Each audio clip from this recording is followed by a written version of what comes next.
Ataque dos Cães. Eu não sei se vocês assistiram, então vou tentar poupar aí, fazer uma sinopse, não fazer um resumo, para tentar não contaminar aí a sua perspectiva de assistir ao filme várias vezes e de ter a sua própria interpretação. Mas vou aplicar algumas ferramentas semióticas que pode ajudar a tornar mais o mecanismo, né, mais aparente da estrutura do filme, tanto a estrutura de funcionamento, né, do gênero faroeste.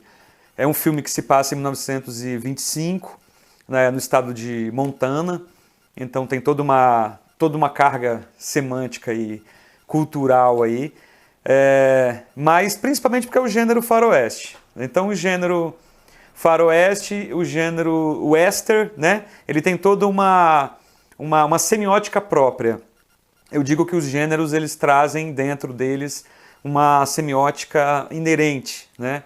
Então o que seria essa semiótica? Então são traços, são indicadores, né?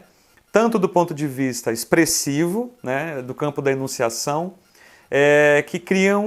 que se repetem enquanto categorias semióticas próprias, que a gente pode aqui, talvez sem muito medo de errar, compor uma identidade, compor uma categoria de estilo. Então, por exemplo, primeiro, no cinema, o trabalho do take lento, né? Então, o take lento que abre sempre lentes muito amplas e angulares, mostrando a paisagem, né?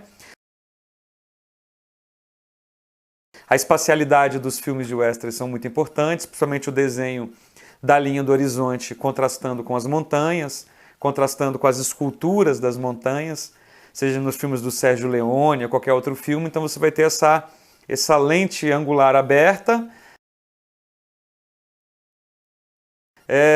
o que já é uma iconografia dos filmes de western. Então esse é um primeiro ponto interessante de abordarmos do ponto de vista visual, né? Muita luz, filmes diurnos na maioria das vezes, né? Diurnos e que mostram essa amplitude, mostrando esse relevo. Eu acho muito legal esse desenho do horizonte com o relevo, com a verticalidade, a grandeza, né, da natureza como parte componente. Então esse é um primeiro ponto. É claro que cenas mais lentas, né, normalmente tensivas, né, cenas que catapultam, que são gatilhos para outras cenas, natural que isso tenha herdado dos duelos, né, o relógio que bate e quando bate atira, essa tensão, esse arco, né, da promessa retesado, ele vai catapultar a outra cena. Então essa tensão é legal, mesmo num filme que é um drama, ele não é necessariamente um western de aventura, ele tem um fundo western, mas ele não é um western de duelo tradicional, né? Mas a tensão, essa mesma tensão entre as cenas e entre o foco, né, facial dos artistas e suas expressões, o que eles estão pensando visualmente, os indícios do que eles estão pensando também compõem aí o universo semiótico do western. Então esse é o primeiro ponto. Eu vou para um segundo ponto que é um pouco mais complexo, que seria a base temática do filme, né? A gente tem aí uma tensão oriunda, óbvio, a construção semântica do filme, ela nasce a partir de tensões. A tensão básica entre o Phil e a Rose. A Rose representa essa mulher, né, viúva de alguém que cometeu suicídio, aparentemente frágil, que toma conta um pouco da sua própria vida e que tem um filho, o Peter, que aparentemente não tem uma sexualidade definida e ele tem múltiplas representações dentro do filme. E a Rose, por proteger aparentemente esse filho, né, o Peter, que as cenas iniciais são bem fortes, ele trabalha de garçom num restaurante que ela toca e ele é muito humilhado, né, principalmente pelo Phil.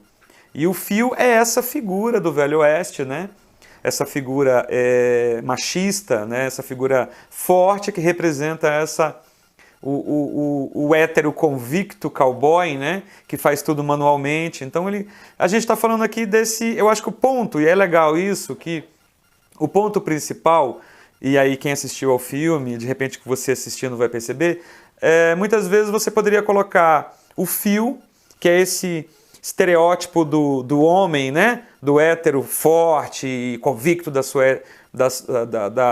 seu caráter de macho, e colocar o Peter, que representa essa unidade fragilizada, do adolescente fragilizado, mais sensível. Então você teria essa dialética. E a gente poderia pensar o quadrado semiótico. E aí é legal a gente pensar no quadrado semiótico. Eu gosto muito dessas ferramentas semióticas para a gente pensar, que daria certo, mas analisando um pouco mais profundamente, não é esse talvez o foco do filme. Talvez o foco do filme, hoje a gente está gravando aqui no dia 8 de março, o Dia Internacional da Mulher, é perceber que o foco central é o Phil contra a Rose. Então, a dialética, o S1 e o S2, né? O contrário principal é o Phil contra a Rose. A Rose, ela é algo que o Phil não tolera, né? E aparentemente, se você fosse analisar, jogando isso no quadrado semiótico, a Rose, né, ela implica o Peter. Por o Peter ser filho, por o Peter ser delicado, por o Peter estar alinhado à mãe, né? O Peter está alinhado à mãe. Então, além do Phil ser o contrário da Rose, o Phil acaba sendo, teoricamente, era para ser o contraditório do Peter.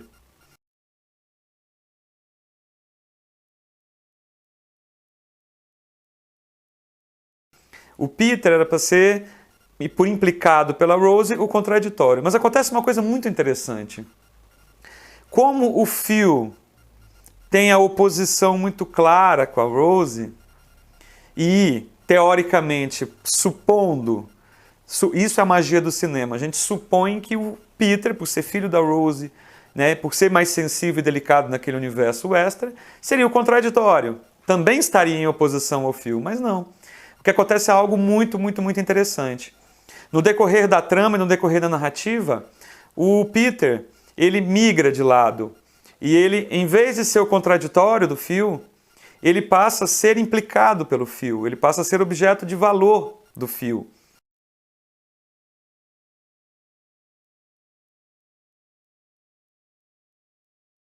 E ele acaba sendo, teoricamente, no quadrado semiótico, o contraditório da Rose. Porque ele é implicado pelo Phil. O Phil passa a ter um relacionamento com ele, quer ensiná-lo a cavalgar, quer ensiná-lo a fazer a corda, e aí vai ter as implicações naturais do desfecho do filme ligado ao couro da vaca, do boi, a vaca, se eu não me engano, para fazer a corda, que vai levar a uma série de fatos dentro do roteiro, que vão levar ao final do filme e à incógnita do final do filme, que não acho, para mim, a parte mais interessante. Então a parte mais interessante é você ter um triângulo de forças atuando, onde você tem o Phil representando todo o universo semiótico, que é um universo semiótico que eu vou nomear aqui, na ausência de um nome, de toda uma energia semiótica de sinais, signos hétero-machistas. A Rose simboliza um conjunto, uma própria semiótica, ela traz por si, ela é representante de toda um conjunto de valores da mãe, da mulher, frágil, aceita, casada, que tem que participar das ações da casa, que ela não é dona e que ela está inserida, né? Entrar na família, alegada que por interesses financeiros. Então a Rose, e aí a gente tem uma terceira representação que está ligada a esse poder que não aparece porque ele é um poder oculto nas camadas do filme, e o filme vai tentando ocultar esse poder até chegar lá no final do filme, você vai entender que poder que é esse, que não está nem no Phil e que não está nem na Rose. É um poder que não é também um poder conciliador. Né? Ele não é um poder conciliador, é um poder que tem lado, ele é o lado da Rose, que é o Peter. E o Peter, ele vai sendo construído através de estereótipos de fragilidade, de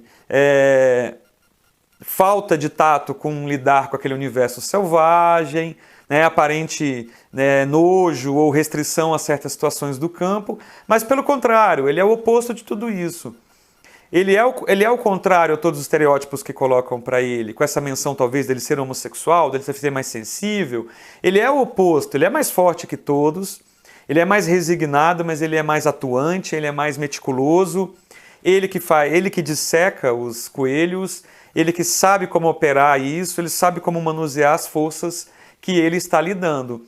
Tanto é que ele sabe que no transcorrer do filme a gente vai ter aí as consequências do poder que o Peter, aparentemente no eixo do ser e do parecer, né, dessas forças modificadoras, que para quem assiste o filme, para quem está assistindo ao filme, elas só vão ser desenvolvidas lá na frente, o que mostra a fragilidade dele, que na verdade não é fragilidade.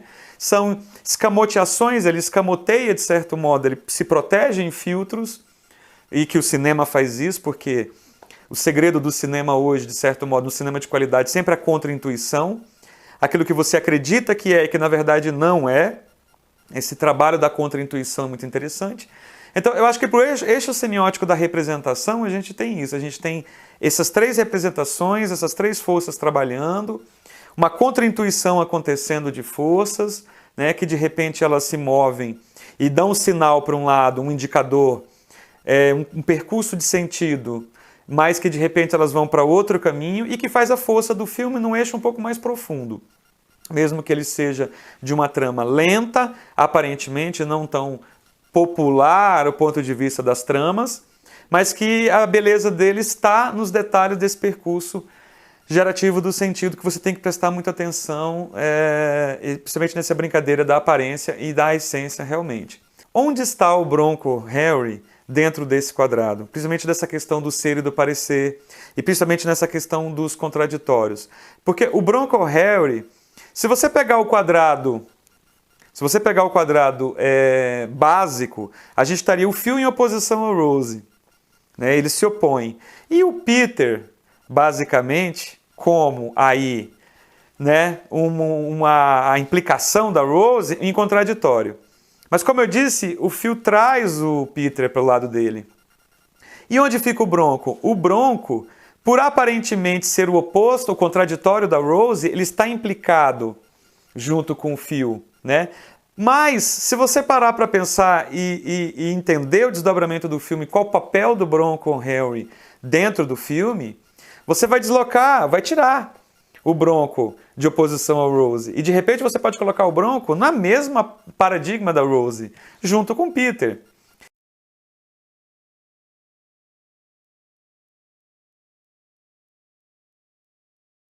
Do gênero sexual livre, né? Do sentimento afetivo que foi construído ali, afetivo e sexual, a questão sexual colocada. Então é muito interessante isso, a gente pensar que o filme ele desdobra situações, aparentemente um quadrado semiótico tranquilo, mas não é, onde o que você acha que é contraditório não é, você acha que o Phil é contrário ao Peter e acaba não sendo, você acha que o Phil está numa relação só de cumplicidade com o Bronco Harry e você descobre que essa cumplicidade é muito maior. Então é muito interessante esse jogo de implicações, esse jogo de contradições do filme que traz uma riqueza muito forte para o filme. Bem, pessoal, para o vídeo não ficar muito longo, a gente pode discutir muito mais sobre esse filme, acho que é um filme muito interessante. A atuação excelente, é um filme que está dentro do gênero de uma maneira bem legal, usa o gênero ao favor. Então a gente pode trabalhar esse aspecto da aparência e da essência, que não é um elemento exclusivamente semiótico, mas o eixo da representação, o eixo do quadrado a gente pode ver, e uma série de discussões que, quando um filme traz a tematização do ponto de vista de qualidade, a gente consegue ir muito longe discutindo, ok? O que vocês acharam do filme? Comenta pra mim aí o que vocês acharam, se você assistiu, o que você acha, se a minha análise ajudou um pouquinho você ver um aspecto teórico aí da semiótica dentro do filme. Comenta comigo aí, tá bom? Comenta que será bem-vindo o comentário. E a gente já tem aqui no canal outros vídeos, cursos, dá uma olhadinha no nosso canal aqui, Teolitérias, de repente você encontra um conteúdo que você está precisando. E sugestões de pauta pode fazer aqui no comentário, ok? Sempre lembrando aqui o nosso lema do canal, abraços semióticos a todos.